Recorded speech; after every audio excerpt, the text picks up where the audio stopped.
सारी घटनाओं से यही सिद्ध होता है कि जो मुझे आभास हुआ था वो सत्य में घटित होने वाला है।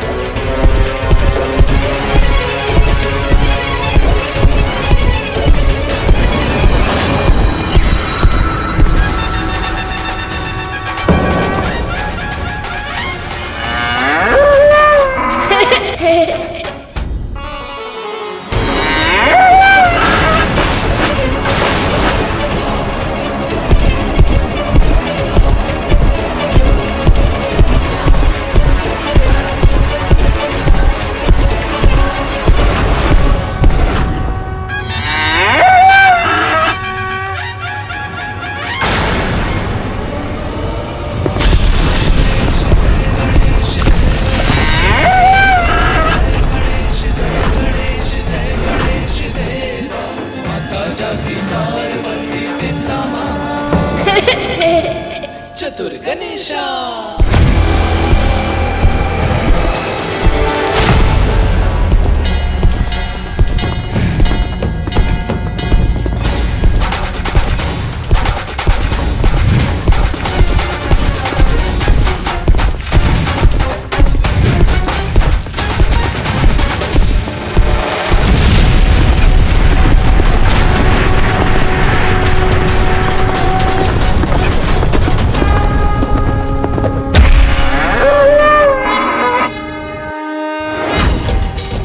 बालक में असीमित शक्ति है और इसे ये ज्ञात भी नहीं है कि इसके उपयोग का क्या परिणाम होगा।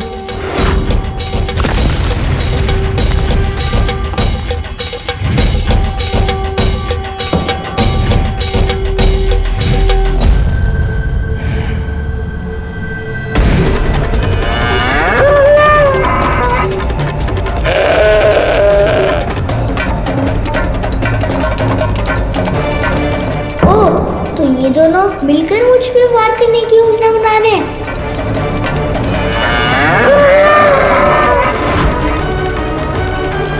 एक छोटे से बालक पर दो योद्धा प्रहार करेंगे तो केवल एक डंडा की सहायता से ये अपना बचाव कब तक कर पाएगा?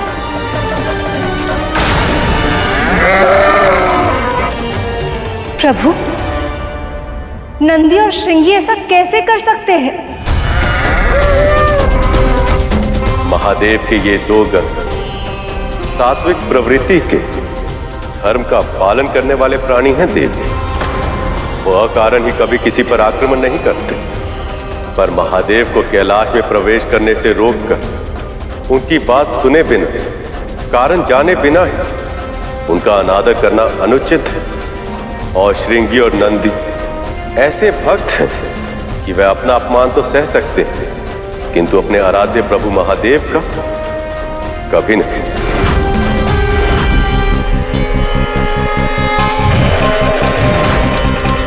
और जहां तक प्रश्न सहायता का है मां, तो ऐसा लग रहा है कि सहायता की आवश्यकता बालक को नहीं, अपितु श्रृंगी और नंदी को है। आओ आओ, ऐसे आनंद की अनुभूति कराऊंगा कि कभी भूल नहीं पाओगे।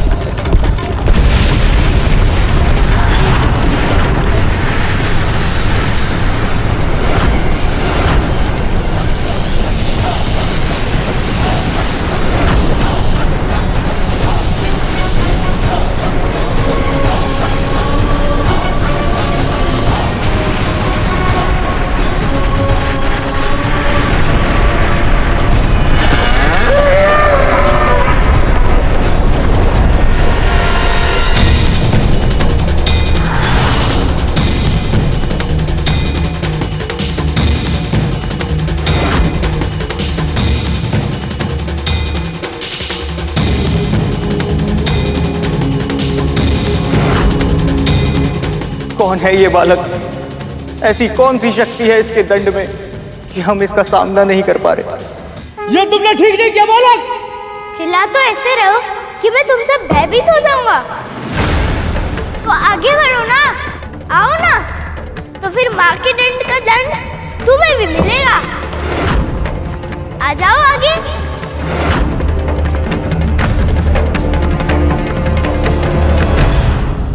बालक की लाठी में मां ललिता की शक्ति थी और उस महान शक्ति के सामने संसार की बड़ी से बड़ी शक्ति असहाय हो जाती है।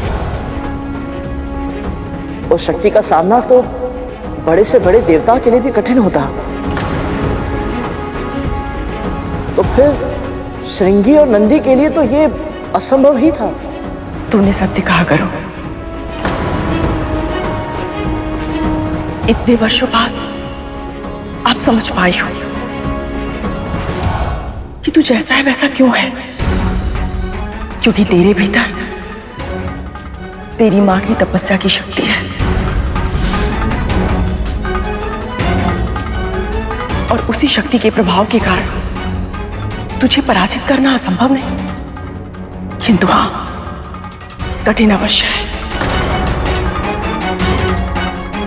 किंतु मैं ये पहचान ही नहीं पाई। अपने अभिमान में ये सोचती रही कि तुझे दास बनाकर नियंत्रित कर सकती हूं मैं।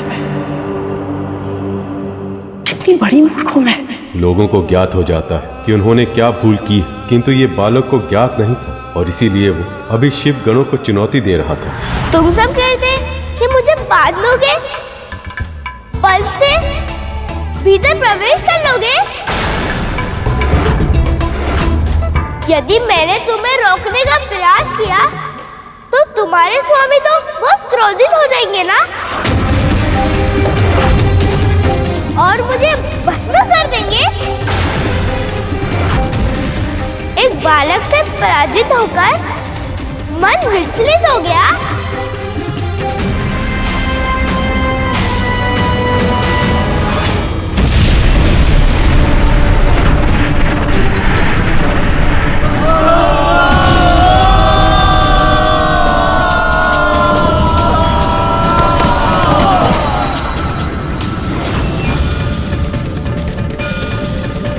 इस बालक का जन्म मेरे आशीर्वाद के फल स्वरूप हुआ था, फिर भी इतना उद्दंड है ये।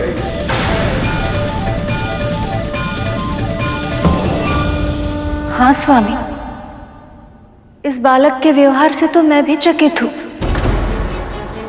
इतना समझाने पर भी इसे आभास क्यों नहीं हो रहा कि माँ का आज्ञा का पालन का अर्थ ये नहीं कि दूसरों का अनादर करे। परंतु गुरुदेव मैं समझ नहीं पा रहा कि वो बालक तो माँ पार्वती से उत्पन्न हुआ था, तो फिर वो इतना उद्दंड और अभिमानी क्यों था? गरुड़, छोटे बालक गीली मिट्टी की तरह होते हैं। उन्हें कोमल हाथों के स्नेह की आवश्यकता भी होती है ताकि उन्हें सही आकार मिल सके, और भट्टी की आंच के अनुशासन की भी आवश्यकता होती है ताकि वह बलशाली और परोपकारी भी बन सके। जानबूझकर किया गया कार्य भूल नहीं अपराध कहलाता है। मुझे पता था ना कि मैं तुझे महल से बाहर जाने की अनुमति नहीं दूंगी, इसलिए तूने मुझसे झूठ बोला।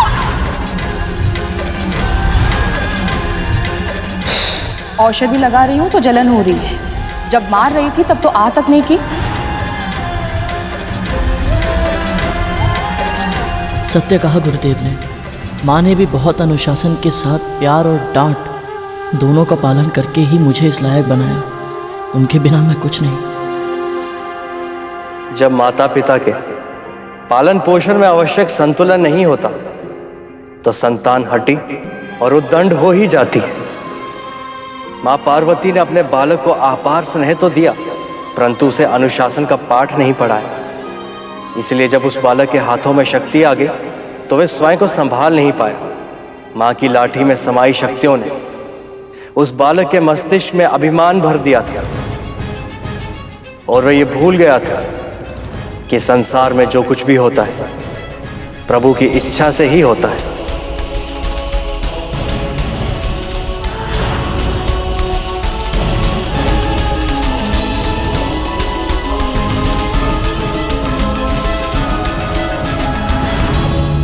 अपने पुत्रों का पालन पोषण करने में यही भूल की थी मैंने। जब जब गरुड़ को डांटते फटकारते हुए विंता को देखती तब तब यही सोचती मैं, कितनी निर्दयी माँ है ये। किंतु आज समझ में आया कि वो कितनी सही थी। मैंने अपने पुत्रों को केवल प्रेम दिया, उनके मन की गीली मिट्टी में असीमित महत्वाकांक्षा के बीज बोए, किंतु अनुशासन के जल से सींचना भूल गई। संतुलन का पाठ ही नहीं पढ़ाया मैंने उन्हें, और इसलिए मेरे पापों का दंड मेरे पुत्रों को भोगना पड़ा।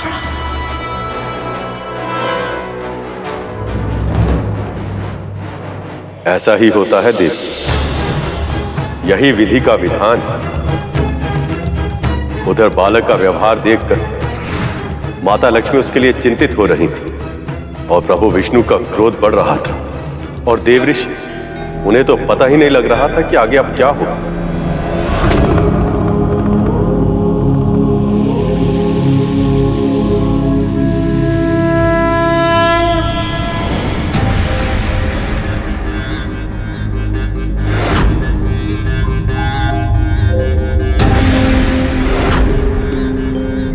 बहुत देर से इस बालक को देख रहा हूं मैं।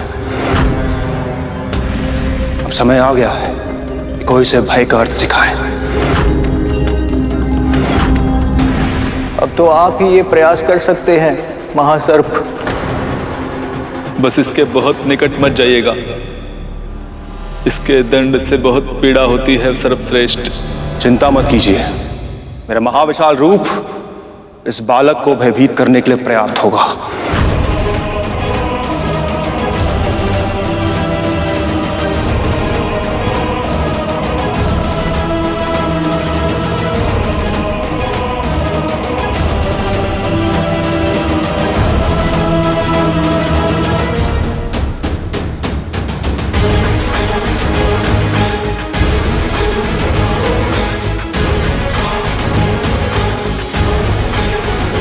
अब ये बालक वासुकी के महाविशाल रूप से अवश्य भयभीत होगा, और तभी उसके वचन को वो सम्मान भी देगा।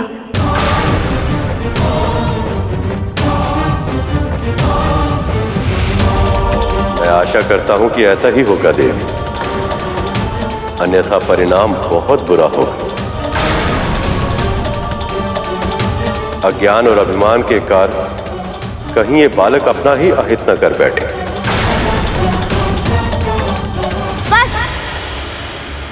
मुझे ज्ञान देने का प्रयास करके अपना और मेरा समय व्यर्थ मत करो।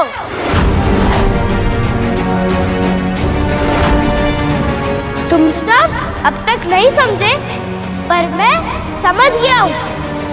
जो दंड के योग्य होते हैं वो फल खिलाने से नहीं मानते।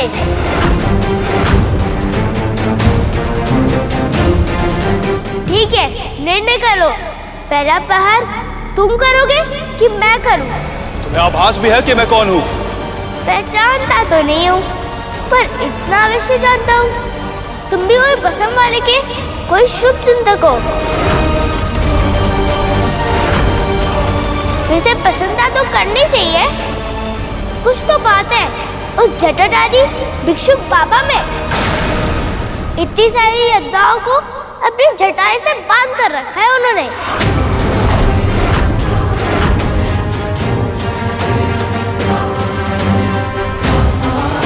अपनी वाणी को विराम दे बालक, क्योंकि यदि मैंने अपना मुख खोला तो फिर विष निकलेगा। ओह, तो तुम हो वो विषधर सर्प जो त्रिनेत्रधारी के कंठ में लिपटे रहते हो। प्रशंसा तो निश्चित ही करनी पड़ेगी, बहुत बड़ा पशुपति है वो। मेरे बैल, और अब सर्बियों की ओर से युद्ध करने आ गए। लगता है वो स्वयं भिक्षा मांगकर तुम सबकी भूख मिटाने में सक्षम है।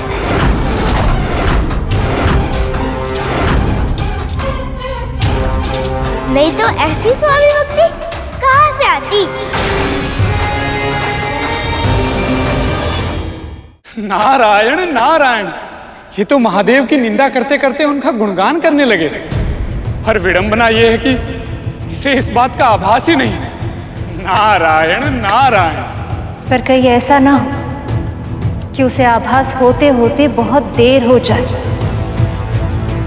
वासुकी का विष बड़े बड़े असुरों के लिए प्राणघातक है। ये तो केवल एक छोटा सा बालक है जिसे अब दंड की आवश्यकता है। बस वासु की यह स्थिति संभाल, अन्यथा मुझे हस्तक्षेप करना होगा देवी।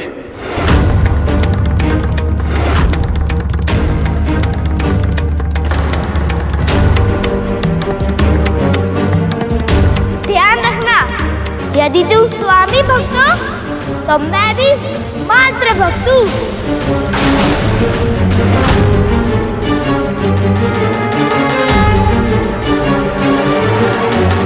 इसलिए हित चाहते हो तो लौट जाओ,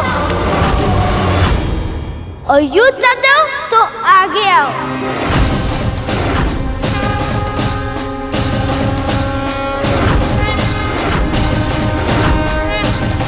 वैसे भी जल में कीड़ा करने वाले किसी साधारण सर्प से अधिक नहीं हो।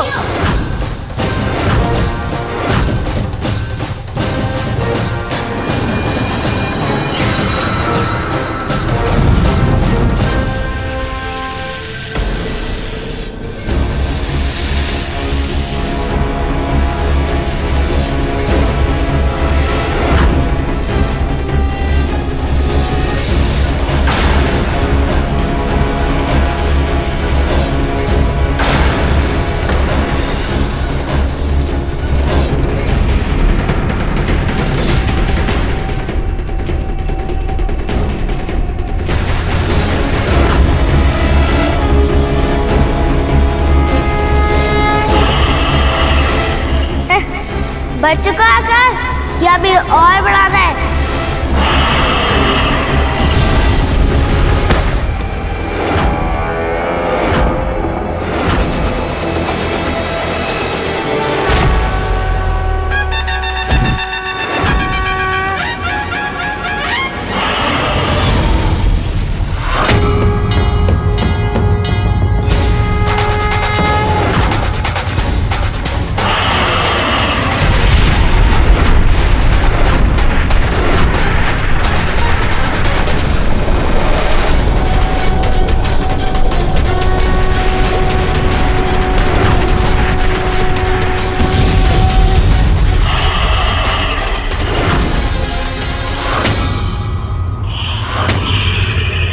यही सामर्थ्य है तुम्हारा?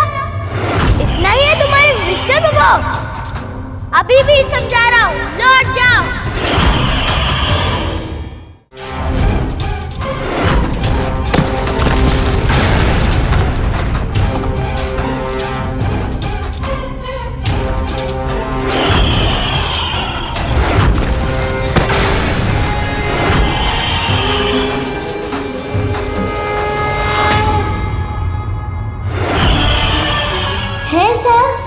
तो पूरी क्षमता के साथ आक्रमण करो।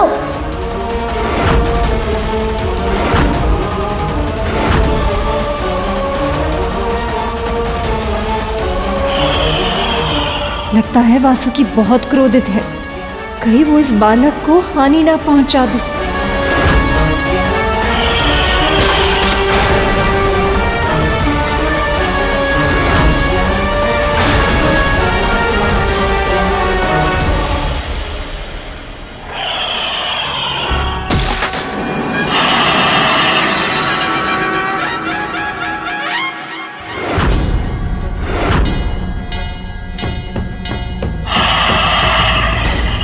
बोल रहा था ये तुम्हारा मुख, अब हुआ ना मन। बहुत तेज चल रही थी तुम्हारी जीभ, चली गई ना मुख में। कितना तीक्ष्ण था तुम्हारा विष। अब एक बालक के पराजित होने की इच्छा से भीतर ही भीतर तुम्हें जलाएगा। बोलो आया आनंद? अब जाओ, अपने महादेव से लिपट जाओ।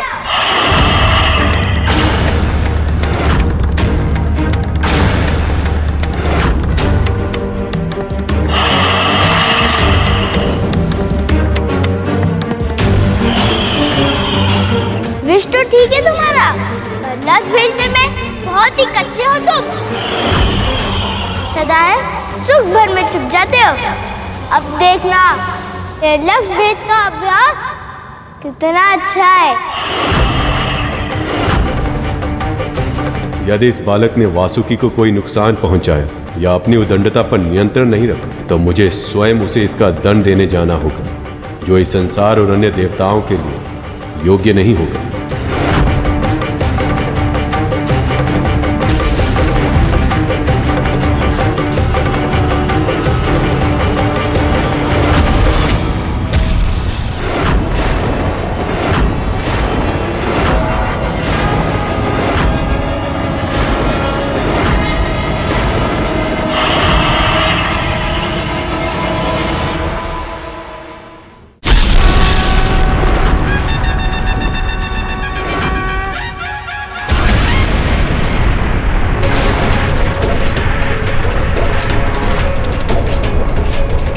ये किस नए संकट के संकेत हैं?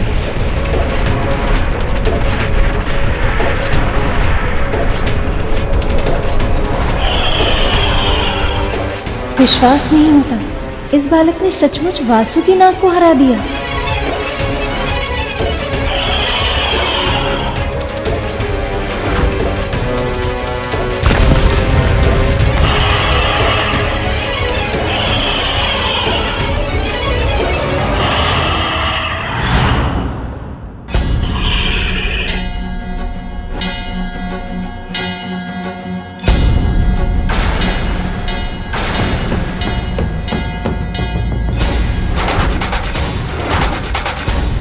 पार्वती की शक्ति के प्रताप से वासुकी का विशाल आकार भी छोटा हो गया और अब ये बालक इतने महान नाग के साथ एक खिलौने की तरह व्यवहार कर रहा है।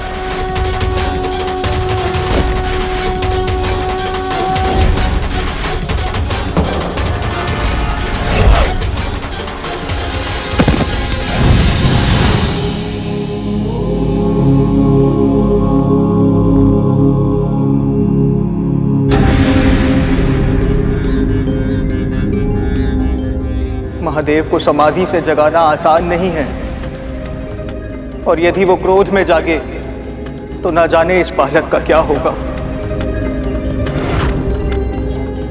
क्या कोई ऐसा नहीं है जो इस अहंकारी का हट छुड़वा पाए?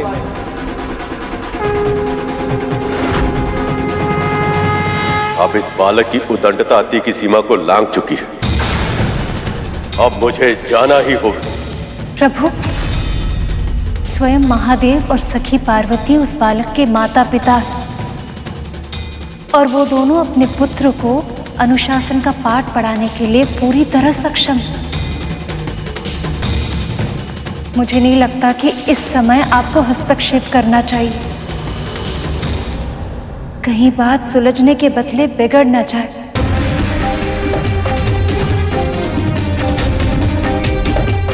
परमा, यह भी तो संभव नहीं है कि प्रभु शांत रहकर महादेव और उनके भक्तों के साथ ऐसा दुर्व्यवहार होते हुए देखते रहें। यदि समय रहते हुए इस बालक और इसकी शक्ति को नहीं रोका गया तो समस्त संसार का संतुलन नष्ट हो जाएगा। मैं समझती हूँ देवर्षि, और देवराज इंद्र भी इस बात को समझते हैं। देखिए, वो सभी देवताओं के साथ इस बालक को समझाने के लिए पहुंच गए। माँ ने कितने प्यार से सजाया था मुझे, पर इन सबको पाठ पढ़ाने में सारे वस्त्र गंदे हो गए। माँ को कितना बुरा लगेगा।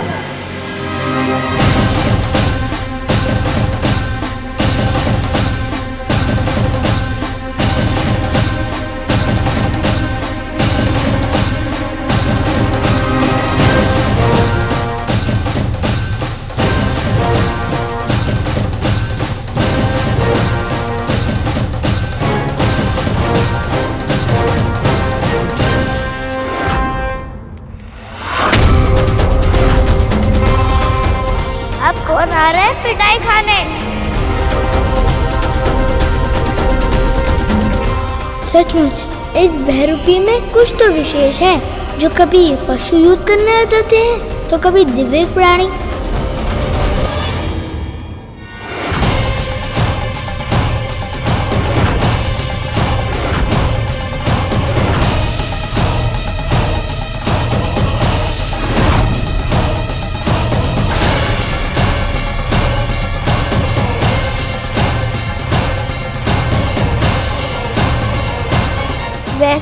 सब है कौन? मैं हूँ देवराज इंद्र। और मैं हूँ अग्निदेव। और मैं हूँ वायुदेव। और मैं हूँ वरुण देव। और हम सभी हैं देवगण। तुम अपनी माँ की आज्ञा का पालन कर रहे हो बालक, ये बहुत ही अच्छी बात है। पर अपनी माँ की आज्ञा के आगे किसी और की बात ना सुनना, ये अनुचित है। तुम महादेव को जानने का प्रयास तो करो, स्वयं जान जाओगे कि वो कौन है और तुम्हें उन्हें क्यों नहीं रोकना चाहिए। जो मेरी माँ के आदेश का पालन करने का इच्छुक नहीं है, उसे जानने में मेरी कोई रुचि नहीं है।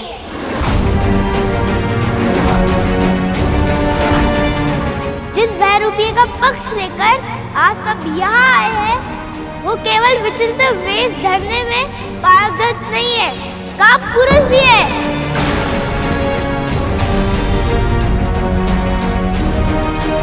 स्वयं तो आंखें मूंदकर ऐसे बैठ गए हैं जैसे उन्हें किसी बात से कोई अंतर ही नहीं पड़ता। पर कुछ ही समय के अंतराल में बार बार किसी न किसी को युद्ध करने के लिए भेज देते हैं वो। बालक, तुम महादेव को समझने में बहुत बड़ी भूल कर रहे हो। तो उसे सुधारने के लिए मेरी माँ है।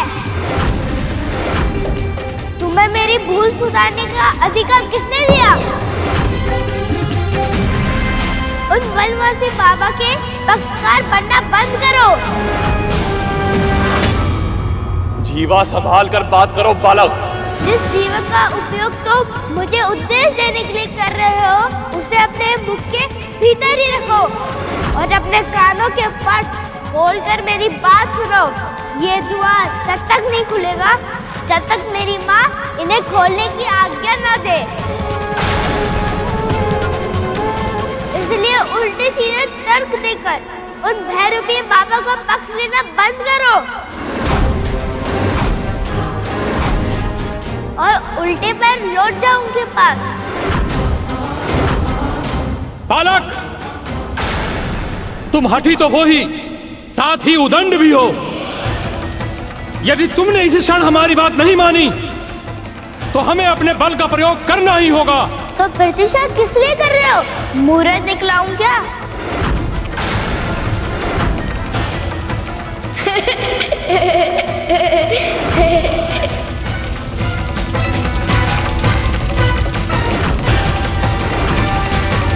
बालक,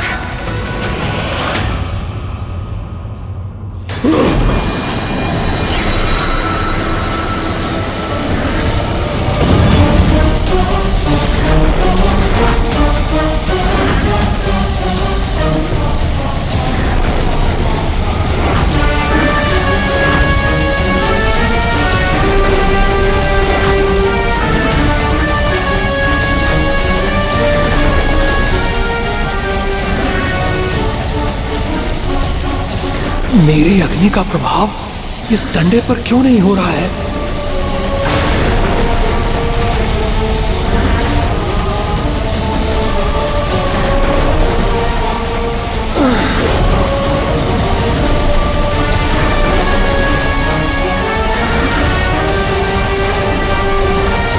कौन है ये बालक जो अग्नि देव की इतनी भीषण प्रहार को भी विफल कर रहा है?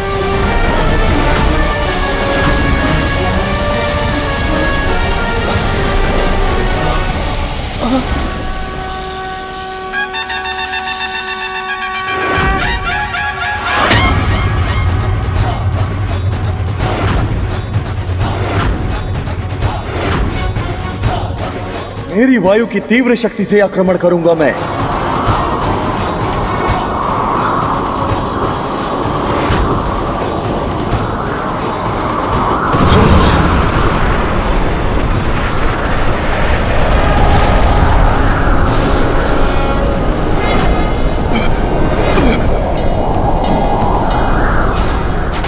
इस बालक ने देवताओं का अपमान कर, उन्हें क्रोधित कर उनसे भी युद्ध करने लगा।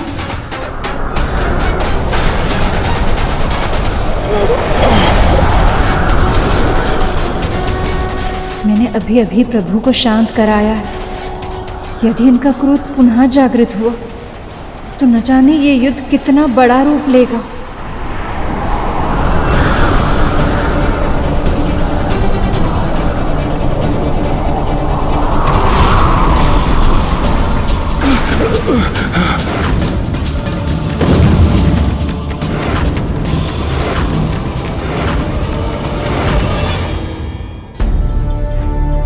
इस बालक पर तो वायुदेव के वार का भी कोई असर नहीं पड़ा। सारे देवताओं के प्रहारों का प्रत्युत्तर ये बालक बहुत ही सरलता से दे रहा है, किंतु कैसे?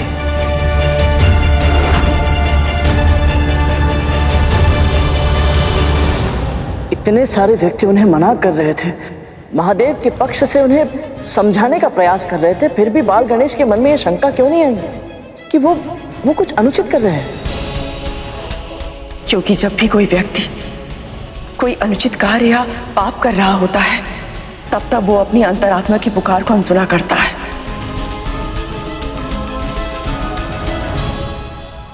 तुझे पता है मुझे कैसे पता चला? जब भी मैं तेरे साथ या विंता के साथ कुछ भी अनुचित करती थी, तब तब मेरी अंतरात्मा मुझे टोकती थी, मुझे रोकती थी, किंतु मैंने कभी उसका सुझाव ही नहीं माना। तुम्हारे स्वामी, जिनका हृदय इतना शुद्ध है कि देवता भी उनसे परामर्श लेते हैं, उन्होंने भी तुम्हें समझाया कि गरुड़ उसकी मां को मुक्त कर दो, किंतु तुम उनके सुझाव के बिल्कुल विपरीत कार्य कर रही हो। तुम भूल रही हो खतरू, जो अन्य व्यक्तियों के लिए विपदा उत्पन्न करता है, उन्हें स्वयं भी उसी विपदा का सामना करना पड़ता है। आज तुम विंता के पुत्र को संकट में डालना चाहती हो, पर कहीं ऐसा ना हो कि तुम्हारे पुत्री तुम्हारे बनाए हुए जाल में फंस जाए। आप सत्य कह रही हैं देवी, किंतु एक सत्य और भी कि उचित और अनुचित का अंतर जानने के लिए ज्ञान का होना बहुत आवश्यक है। किंतु गणेश उस समय इतने अभिमानी हो गए थे कि वो ज्ञान को स्वीकार करने के लिए तैयार ही नहीं थे। अपने बिछाए चक्रव्यूह में घिर गए थे, परंतु अपनी भूल का आभास तक नहीं कर पा रहे थे।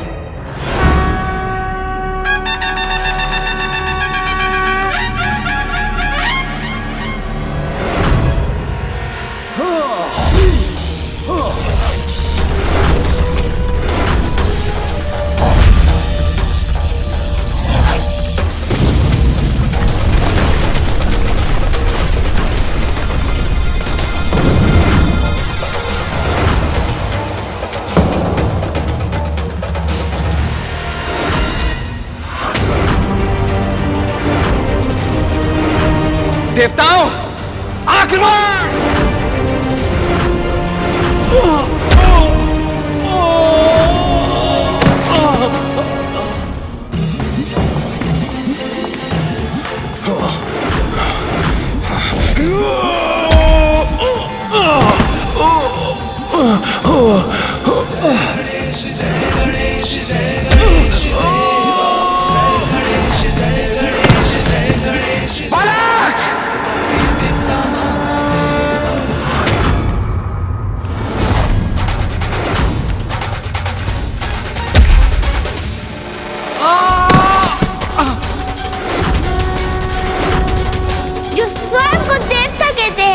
वो सब एक बालक के सामने लाचार होकर भूमि में गिर पड़े। चाहे तो दया की भिक्षा मांग कर देख लो, ठीक से विनती करोगे क्या पता दया ही कर दूं। इस बालक में अहंकार पूर्ण तरह से बस गया और इस अहंकार के अंधकार में खोकर ये बालक देवताओं से भी लड़ रहा है। ये उचित नहीं।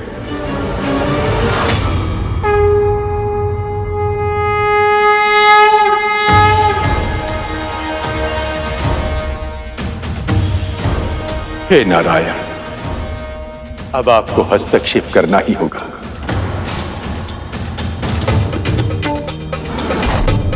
यदि इस बालक को ना रोका गया तो इसकी शक्ति निरंतर बढ़ती जाएगी और एक समय पर इसे नियंत्रित करना असंभव हो जाएगा। यदि प्रभु ने हस्तक्षेप किया तो ये युद्ध न जाने क्या रूप ले लेगा। और यदि उन्होंने क्रोधवश सुदर्शन चक्र का आह्वान किया तो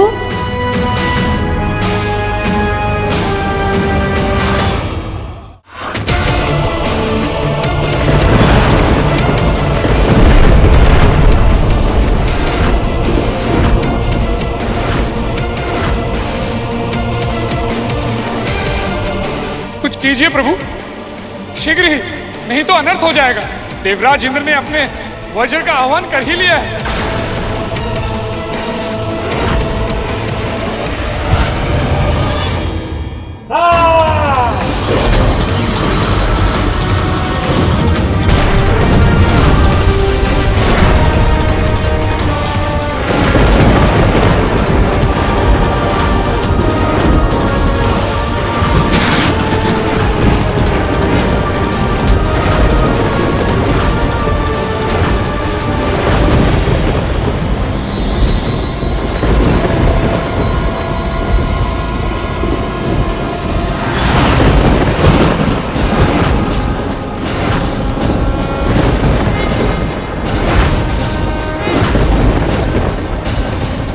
ओम नमः शिवाय।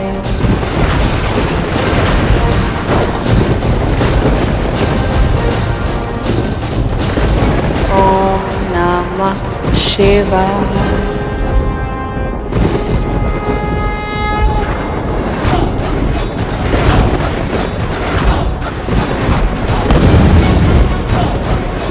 ओम नमः शिवाय। ये कैसी शक्ति है इसके दंड में, जिसने मेरे वज्र का प्रभाव भी विफल कर दिया।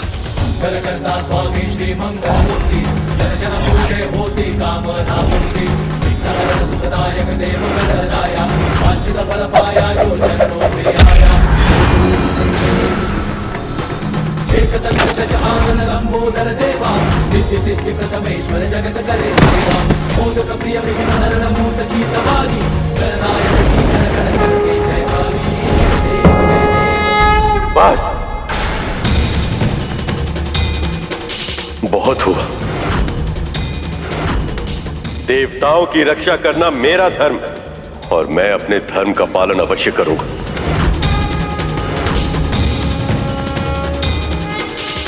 प्रभु,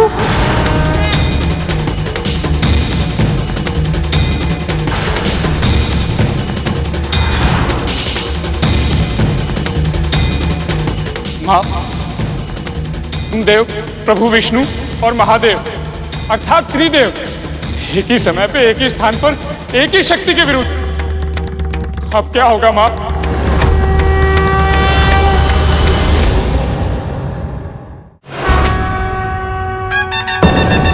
देवता भी पराजित हो गए, यहां तक कि देवराज भी असफल हो गए। ये कैसे संभव है?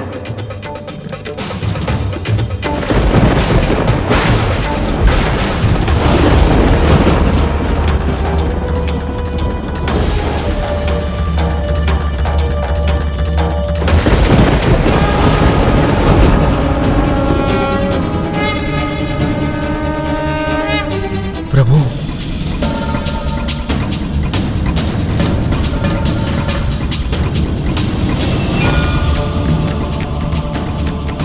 ये सभी हताश हो चुके थे, पर अब नई शक्ति नई आशा के साथ फिर से खड़े हो गए। ऐसा कौन आ रहा है अब?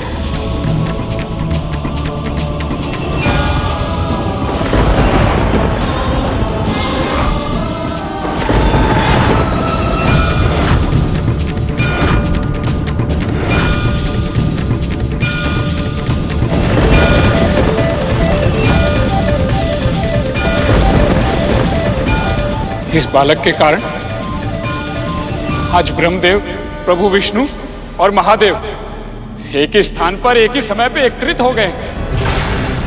इतिहास साक्षी है मां, जब जब ऐसा हुआ है तब तब कोई अकल्पनीय घटना घटी है। मुझे भय है मां कि इतिहास कहीं अपने आप को फिर से दोहरा तो नहीं रहा है। बस यही आशा करती हूँ कि ब्रह्मदेव और प्रभु इसे इसकी भूल समझा पाए और ये उसे सुधार ले, ताकि महादेव को अपनी तपस्या से उठने की आवश्यकता नहीं।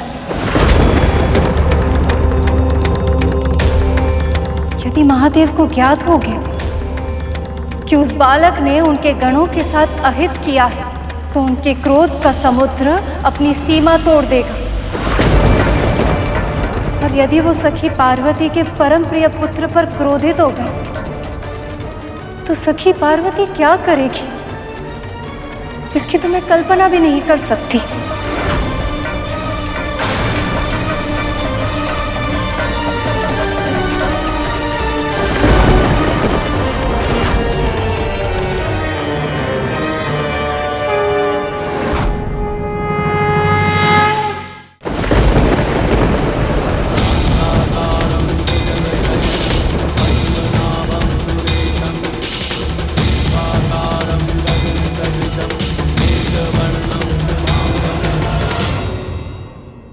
बालक, कम से कम सामान्य शिष्टाचार तो मत त्यागो।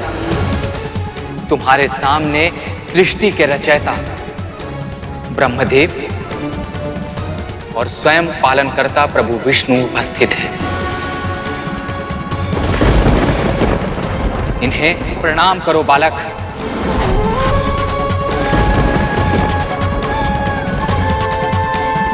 चाहे जो भी हो, पर ये विपक्ष में खड़े हैं,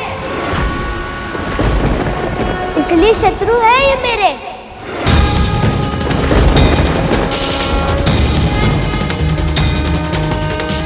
मैं शत्रु को प्रणाम नहीं करता।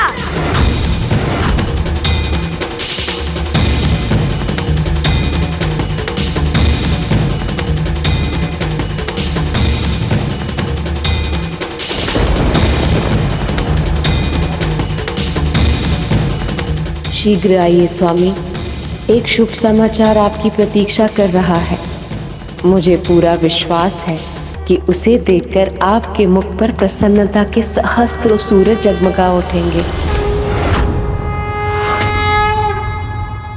हम तुम्हारे शत्रु नहीं हैं बालक, हम तुम्हारे शुभ चिंतक हैं और इसलिए समझाने आए हैं कि महादेव सबसे बड़े, सबसे विशाल, सबसे महत्वपूर्ण और सबसे अधिक पूज्य।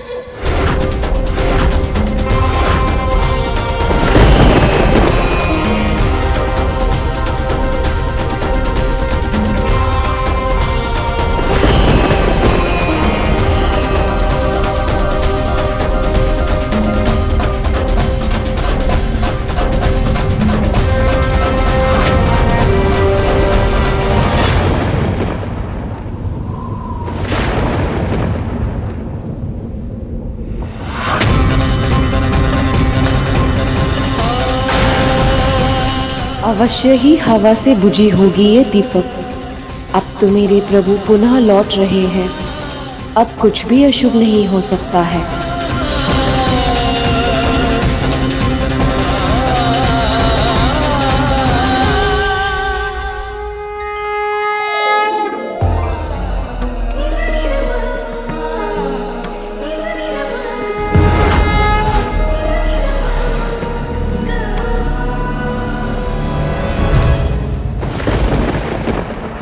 इसे सब पता है, फिर भी अभद्रता कर रहा है ये। अभी कुछ ही देर पहले आप लोग की कथा सुनी। वैसे ब्रह्मदेव, आपको मुझे उपदेश देने का या उद्दंड देने का अधिकारी क्या है? अपनी उद्दंडता भूल गए?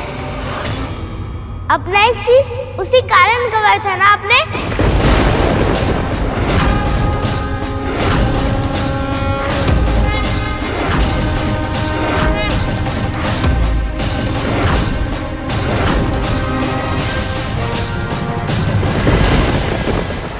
ब्रह्मदेव का अपमान करके ये बालक उचित नहीं कर रहा है।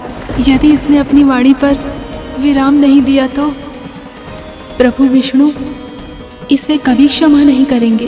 क्षमा करना तो दूर, मुझे तो भय है कहीं प्रभु उसे कठोर दंड न दे दे। ये सब मेरे कारण ही हो रहा है माँ। यदि उस समय मैंने शनिदेव को रोक लिया होता तो उनकी दृष्टि इस बालक पर नहीं पड़ती और उसमें ना मेरा अहित होता और ना उस बालक का। मैंने उस बालक को दृष्टि मात्र देख लिया और मेरे इस अपराध के लिए माँ पार्वती ने मुझे ऐसा दंड दिया कि मैं अब कभी ठीक से चल भी नहीं पाऊंगा। मुझे क्षमा कर दीजिए माँ। तो सोचिए देवी, यदि प्रभु विष्णु ने उस बालक के साथ कठोरता दिखाई या उसे कोई दंड दिया तो मां पार्वती क्या करेंगी?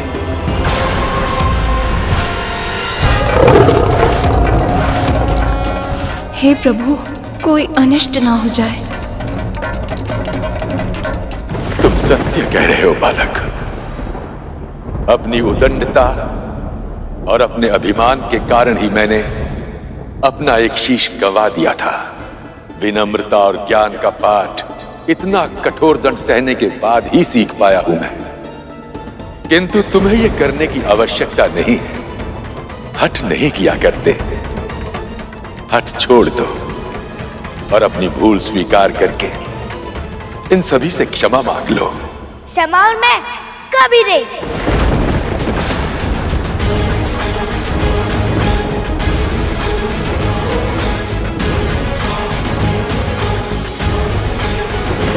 बालक, तुम्हें ऐसा नहीं कहना चाहिए। मुझे क्या कहना चाहिए और मुझे क्या नहीं कहना चाहिए वो सिखाने वाले आप कौन होते हैं?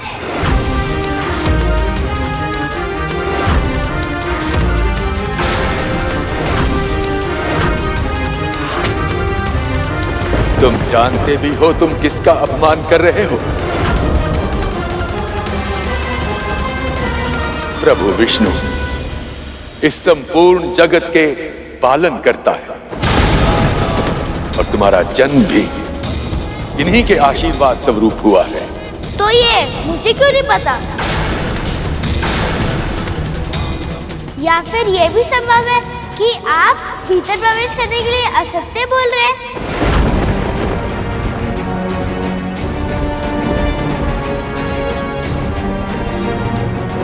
अज्ञानी बालक, तुम ब्रह्मदेव के मुख से निकले हुए वाक्य को असत्य कह रहे हो। जिनके मुख से निरंतर वेद प्रवाहित होते रहते हो, तुम उन पर असत्य भाषण का आरोप लगा रहे हो। मेरे लिए केवल एक ही सत्य है, मेरी माँ का आदेश।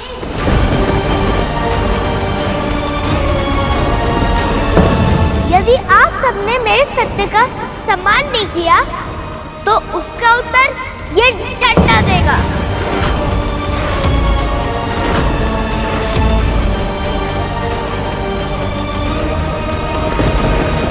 हमारे धैर्य की परीक्षा मत लो बालक। परीक्षा तो आप सब ले रहे हैं मेरे धैर्य की। तुम्हें सच में लगता है कि तुम हम पर आक्रमण करके बच सकते हो? अभी पता चल जाएगा।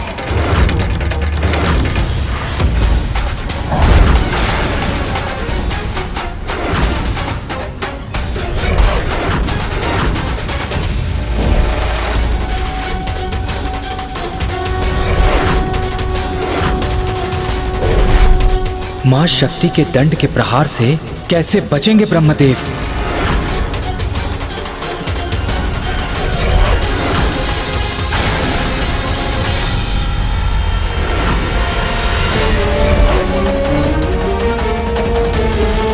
हे मां शक्ति, मैं आपके दंड के आगे समर्पण करता हूं।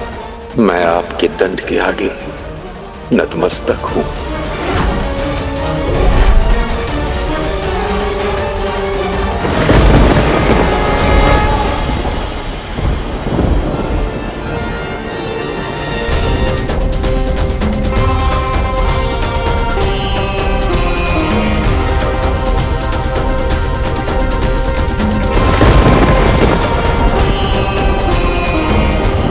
सामने मेरी माँ की शक्ति दुर्बल कैसे पड़ गई?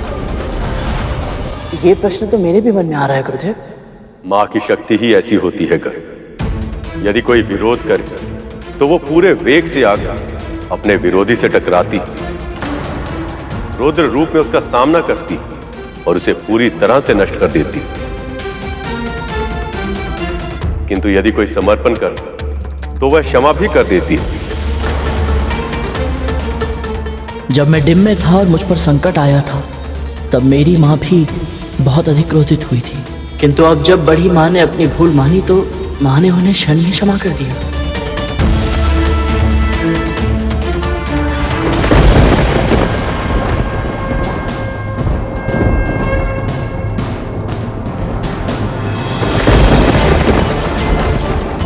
धन्यवाद मां, आपकी कृपा अपरंपार है।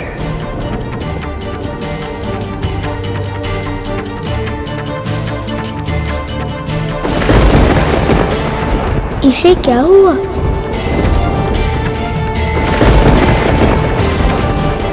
अब समझे बालक, तुम चाहो तब भी हमें हानि नहीं पहुंचा सकते। एक बार असफल हो गया तो इसका अर्थ ये नहीं है कि मैं पराजित हो गया हूँ।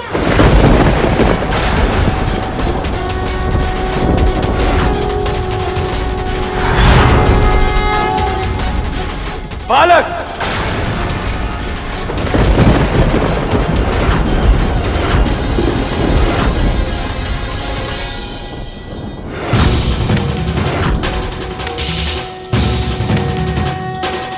अब की तर्जनी उंगली देखकर त्राही त्राही करने लगूं, दांत दुरुपल नहीं हुआ है।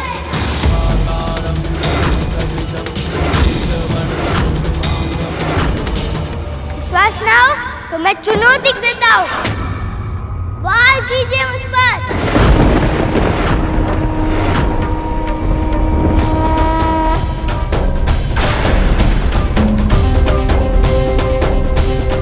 वार कीजिए मुझ पर, वार कीजिए मुझ पर, वार कीजिए मुझ पर, वार कीजिए मुझ पर। ये प्रभु विष्णु को चुनौती नहीं बल्कि अपने विनाश को आमंत्रण दे रहा है। ये सब सिर्फ आपके वक्र दृष्टि के कारण नहीं हो सकता स्वामी। अवश्य ही इसके पीछे कोई कारण निश्चित है। हाँ, मुझे बहुत चिंता हो रही है। यदि प्रभु ने अपना संयम खो दिया तो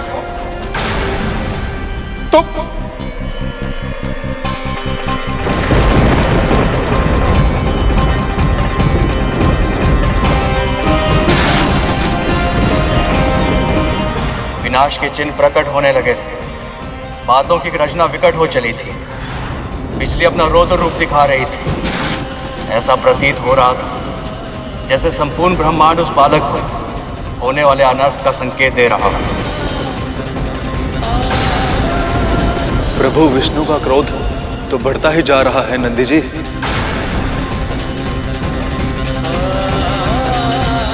महादेव, अब इस बालक का क्या होगा? अभी भी समय है बालक, हट छोड़ दो और प्रकृति के संकेत को समझो। जो विष्णु गणना करते हैं वो बादल कोई वर्षा नहीं करते।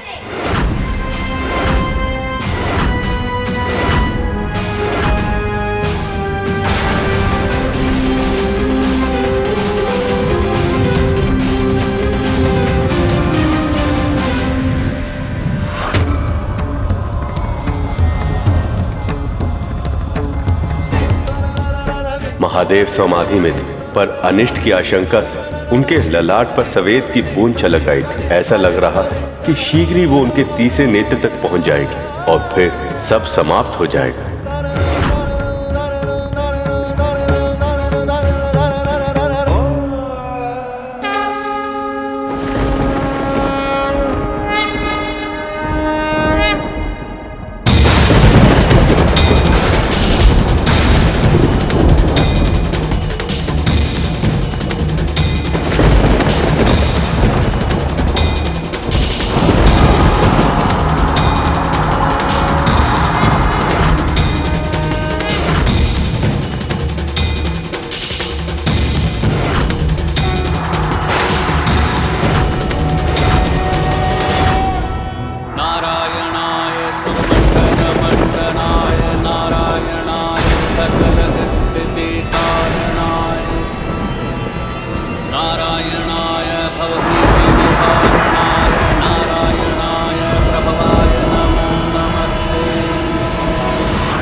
प्रभु का क्रोध ऐसे स्तर पर आ गया है कि न जाने अब क्या अनहोनी घटित होगी।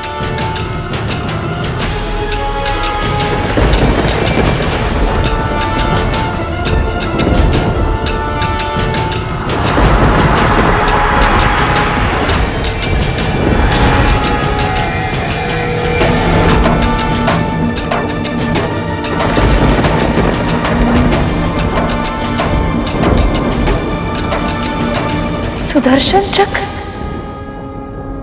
प्रभु आप ऐसा नहीं कर सकते।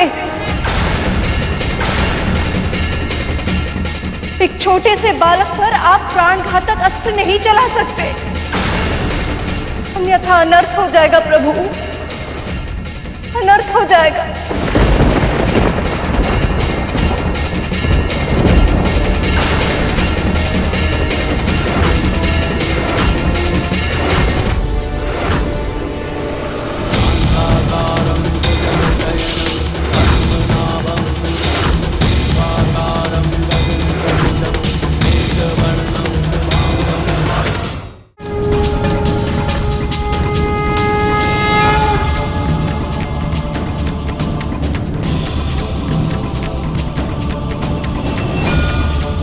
प्रभु, बालक अबोध है। वो नहीं जानता कि उसने किसे चुनौती दी है। मेरी आपसे प्रार्थना है, अपना चक्र वापस ले लीजिए। यह अबोध है प्रभु, इसे क्षमा कर दीजिए। प्रभु, ये आपके ही आशीर्वाद का फल है, इसे क्षमा कर दीजिए। प्रभु, इस बालक को क्षमा कर दीजिए। शायद मेरी वक्र दृष्टि का प्रभाव है इस बालक पर।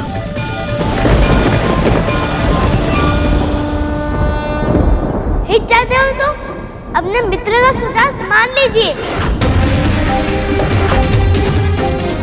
यदि माँ के इस दंड ने आपके चक्र को इस पराजित कर दिया, जो दुर्गति होगी वो आप सह नहीं पाएंगे। सारा संसार उपवास उड़ाएगा। जो स्वयं इस संसार को बलहार कहते हैं, वो एक बालक से हार गए।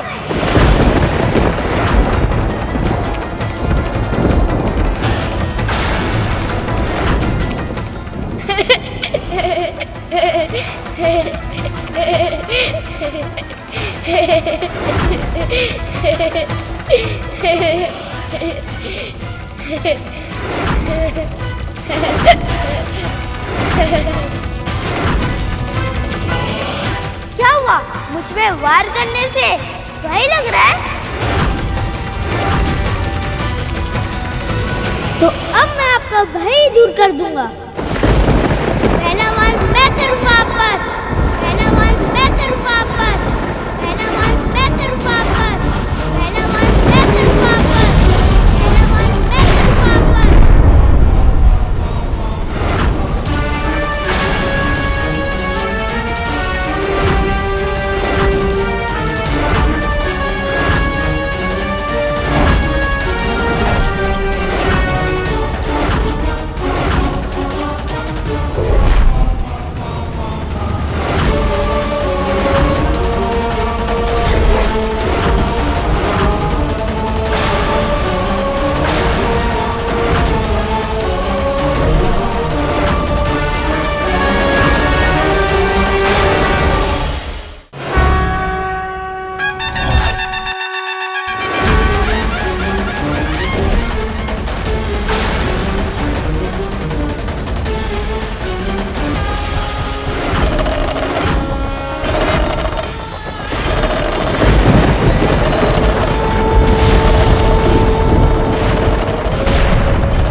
महादेव।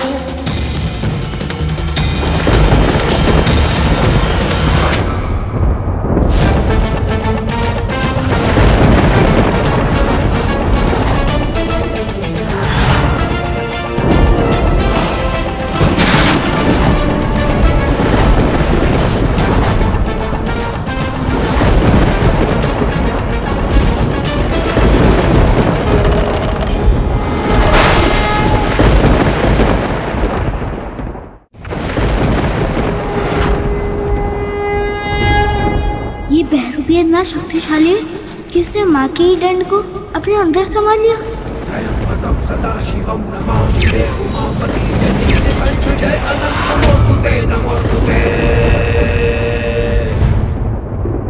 भोलेनाथ भक्तों के हो कष्ट से निवारते, सारी संकटों से शिव ही है उबारते। महादेव।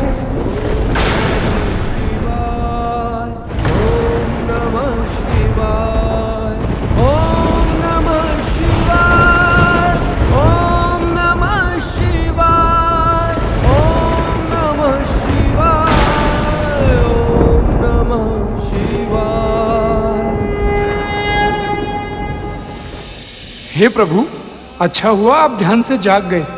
अब आप ही इस परिस्थिति को संभाल सकते हैं।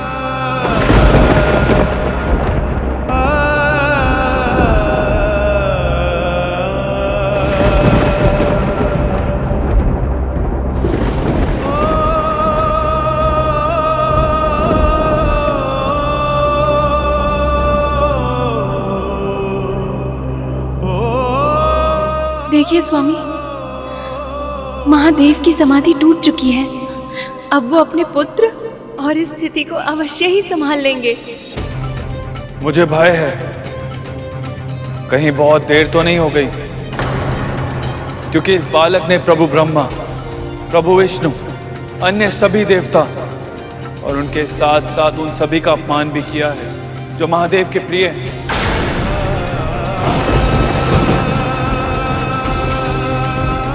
और महादेव सब कुछ सह सकते हैं, किंतु अपने भक्तों का कष्ट कभी नहीं सह सकते।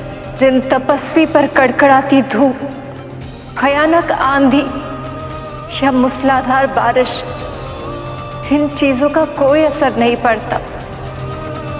उनका हृदय अपने भक्तों का कष्ट देखकर करुणा से भर जाता है।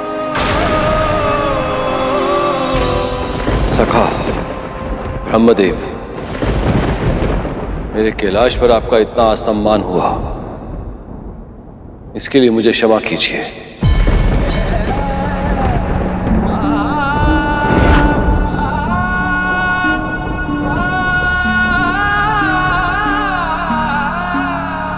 क्षमा तो मुझे मांगनी चाहिए सखा।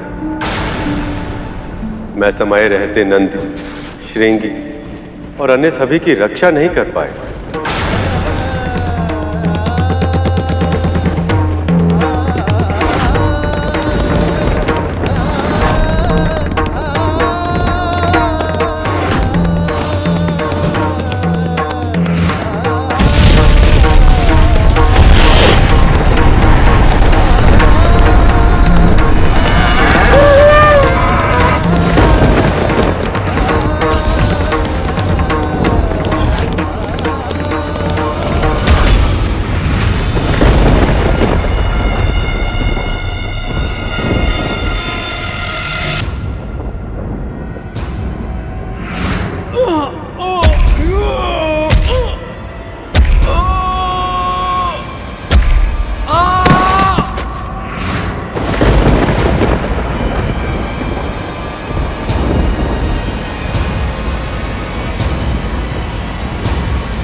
मेरे भक्त गणों का इतना बड़ा तिरस्कार, इतनी उद्दंडता, इस बालक ने अभद्रता की सारी सीमाएं लांघ दी हैं।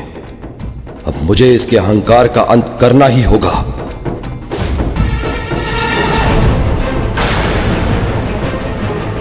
हट नहीं किया करते और अपनी भूल स्वीकार करके तभी से क्षमा मांग लो। क्षमा और मैं कभी नहीं।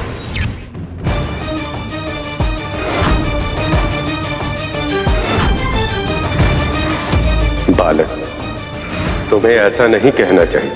मुझे क्या कहना चाहिए और मुझे क्या नहीं कहना चाहिए वो सिखाने वाले आप कौन होते हैं? यदि आप सबने मेरे सत्य का सम्मान नहीं किया तो उसका उत्तर ये डंडा देगा।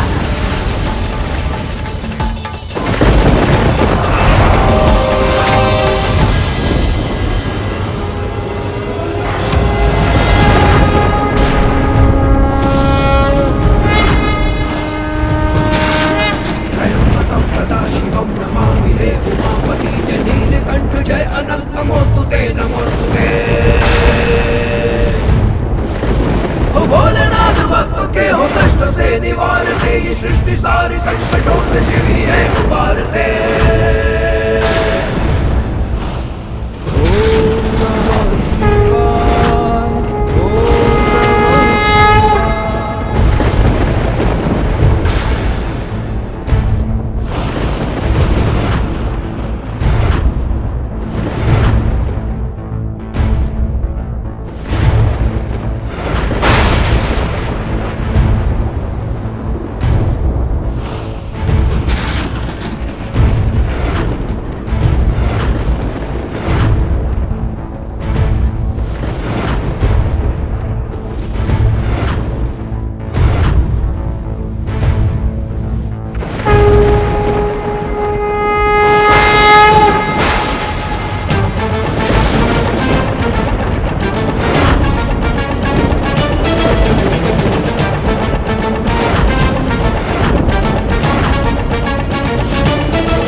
छीन लिया उसका अर्थ ये नहीं कि मैं आपसे डर जाऊंगा।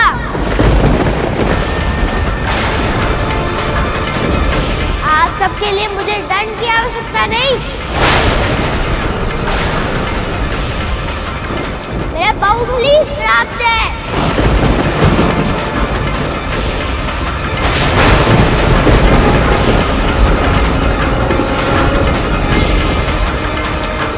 तुमने सिद्ध कर दिया कि तुम मंदबुद्धि नहीं कुबुद्धि हो, और अब इस कुबुद्धि के विसर्जन से ही तुम्हारी शुद्धि हो सकती है।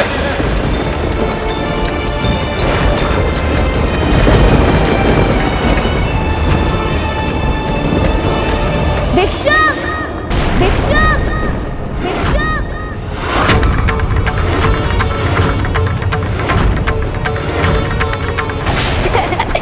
जाकर जल में अपना प्रतिबिंब देखो। कोई भिक्षुक या ₹2 रखते हो? जिसे सत्य ज्ञान होगा वो क्या गले में सर्प लेके घूमेगा? कोई गहरा अर्थ नहीं है इस भस्म का, केवल एक ही कारण है, आलस।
ये ले और इस स्थान की रक्षा कर।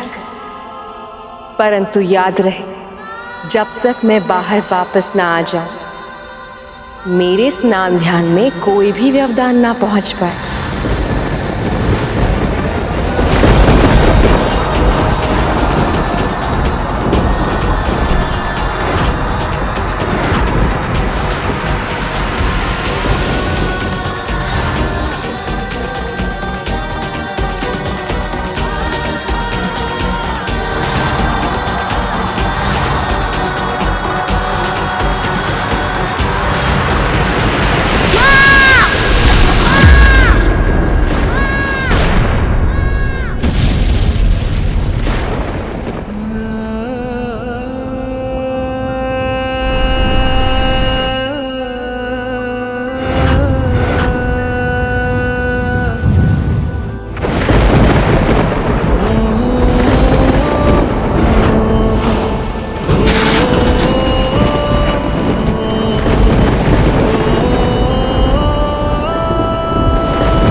जिसे वो अब तक केवल एक हठी और उद्दंड बालक समझ रहे थे, वे मां पार्वती का पुत्र था, जो केवल अपनी मां की आज्ञा का पालन कर रहा था। परंतु अब मां की उस संतान की मृत्यु उसी के पिता के हाथों हो गई। ये नियति का सबसे क्रूर खिलवाड़ था, और इसका अंत कैसे होने वाला था कोई नहीं जानता था।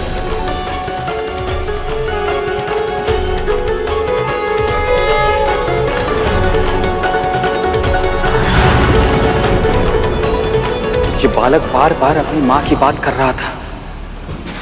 कहीं इसकी मां देवी पार्वती तो नहीं?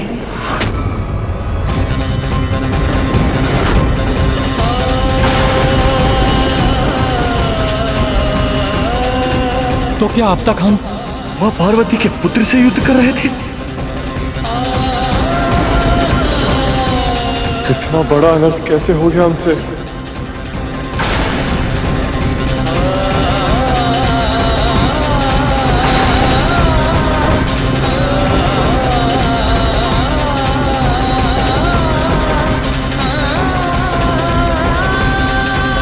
जिस बालक को पाने के लिए मां ने इतनी कठिन तपस्या की, वो हमारे कारण वो भी अपने पिता के हाथों।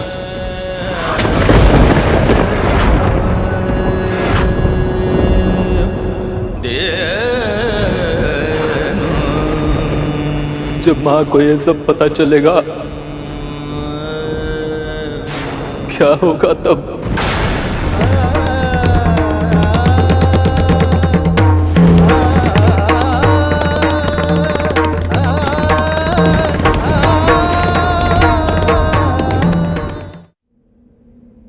नहीं, ऐसा नहीं हो सकता। देवी पार्वती के साथ ये नहीं हो सकता। इतने लंबे समय के बाद, इतने कठोर तपस्या के फलस्वरूप उन्हें ये पुत्र मिला था। काल इतना क्रूर नहीं हो सकता कि वो देवी पार्वती से इतने शीघ्र उनका पुत्र छीन ले।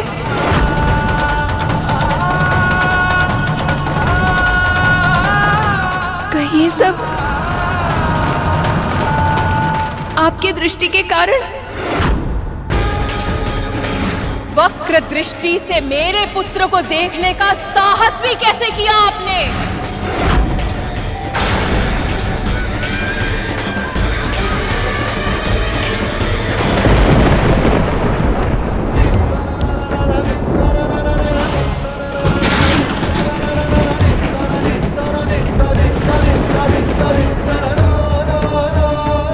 सखा,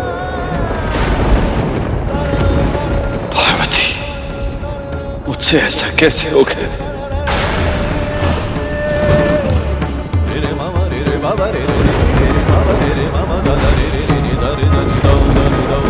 ये प्रश्न आप उनसे क्यों पूछ रहे हैं महादेव?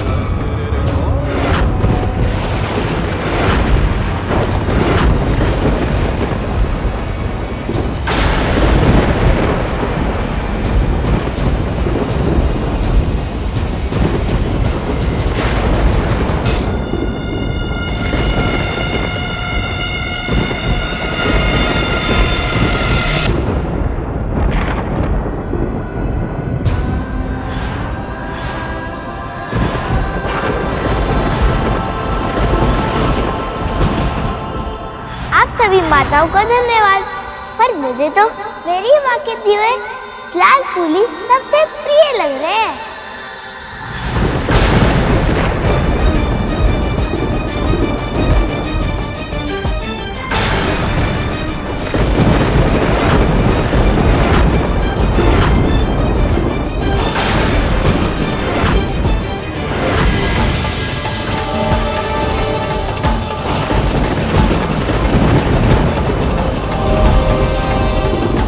ये था आपका समाधान, ये था आपका समाधान, ये था आपका समाधान, ये था आपका समाधान, ये था आपका समाधान।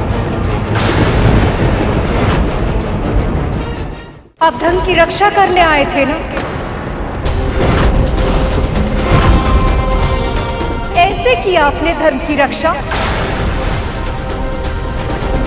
उस बालक के पास ना तो अस्त्र था ना शस्त्र। आपके सामने महादेव के त्रिशूल से प्रहार हुआ और आपने उन्हें रोका तक नहीं।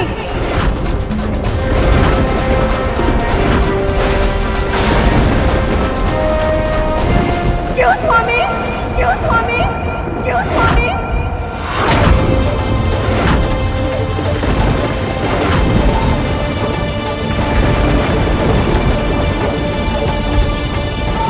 और आप ब्रह्मदेव,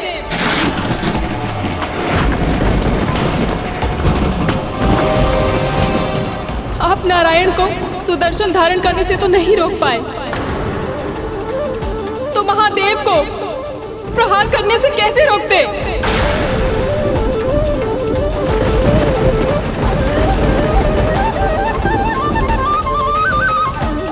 इन पर क्रोध करने से लाभ ही क्या? वास्तविक दोष तो मेरे पति और इनके भाइयों का है।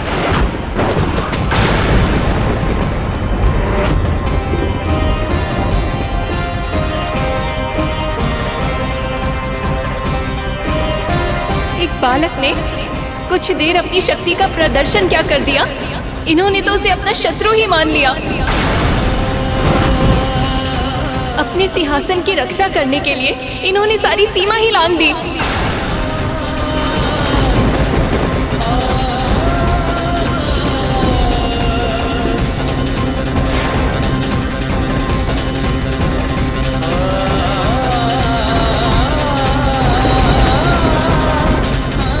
पर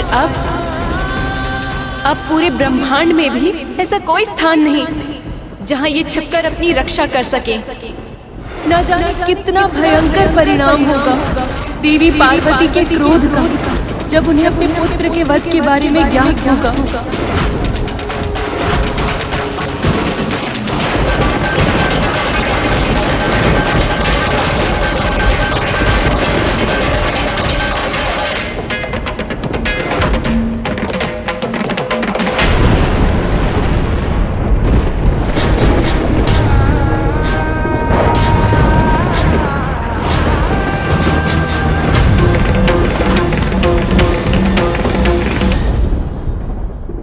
पक्षीराज गरुड़ के साहस भरे कारनामे देखने के लिए चैनल को सब्सक्राइब करें और साथ ही बेल आइकॉन दबाना न भूलें।